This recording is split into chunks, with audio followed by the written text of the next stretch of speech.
రాష్ట్ర విద్యాశాఖ మంత్రి నారా లోకేష్కు ఎక్సైజ్ శాఖ మంత్రి కొల్లు రవీంద్ర జన్మదిన శుభాకాంక్షలు తెలిపారు. ఇలాంటి పుట్టినరోజు మరెన్నో జరుపుకోవాలని, ఆ భగవంతుడి ఆశీస్సులు లోకేష్పై ఉండాలని మంత్రి కొల్లు రవీంద్ర ఆకాంక్షించారు. నాయకులు ఆంధ్ర రాష్ట్ర భవిష్యత్ నిర్దేశకుడిగా నిలబడబోతున్నటువంటి యువ నాయకుడు నారా లోకేష్ గారి జన్మదినం సందర్భంగా లోకేష్ గారికి ప్రత్యేక శుభాకాంక్షలు తెలియజేస్తున్నాం. స్వర్గీయ అన్న నందమూరి తారక రామారావు గారి మనవడుగా,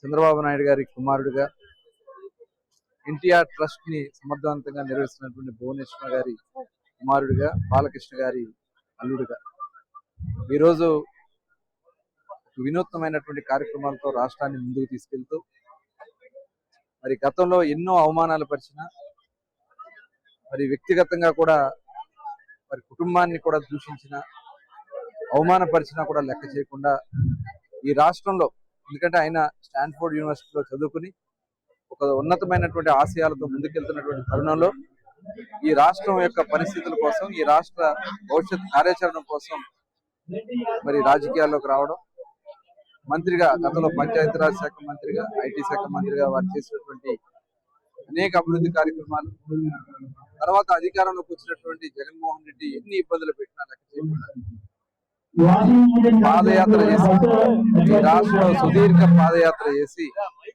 యువతలో ఒక చైతన్యాన్ని నింపి యువగళం పాదయాత్ర ద్వారా ఒక నవశకానికి నాంది పలికారు. ఆనాడు చంద్రబాబు నాయుడు గారిని అరెస్ట్ చేసిన, తెలుగుదేశం పార్టీ నాయకత్వం మీద దాడులు చేస్తా ఉన్నా, మరి ఆయన పాదయాత్ర కూడా అడుగడుగున అడ్డం పడతా ఉన్నా కూడా లెక్క చేయకుండా మరి ఆయన నడిచినటువంటి విధానం, ఇవాళ కూటమి ప్రభుత్వం ఏర్పాటులో మరి ఆయన చేసినటువంటి భూమికిని ఖచ్చితంగా రాష్ట్ర ప్రజలు ఎప్పుడు కూడా చరిత్రలో ఉన్నారు.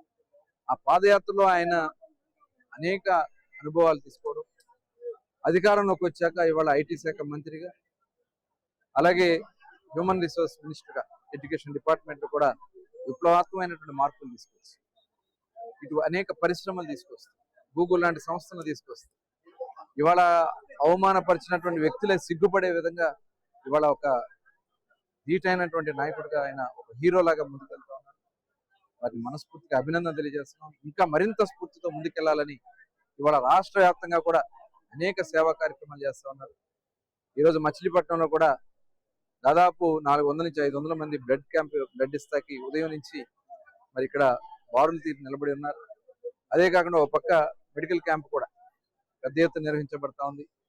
ఈ బ్లడ్ క్యాంప్ ద్వారా ఎన్టీఆర్ ట్రస్ట్, అదేవిధంగా ఇక్కడ ఫౌండేషన్, కొల్లు ఫౌండేషన్ నుంచి, అదేవిధంగా గవర్నమెంట్ హాస్పిటల్ నుంచి కూడా ఇక్కడ ఏర్పాటాన్ని కూడా చేయడం జరిగింది. మరొకసారి మరి లోకేష్ గారికి జన్మదిన శుభాకాంక్షలు తెలియజేసుకుంటూ, మరి భువనేశ్వర్ గారు ఎన్టీఆర్ ట్రస్ట్ ద్వారా ఈ అవకాశం కల్పించినందుకు వారికి కూడా ప్రత్యేక ధన్యవాదాలు. Please subscribe to YK TV Network. Please subscribe to YK TV. Please watch YK News. Don't forget to subscribe YK News channel.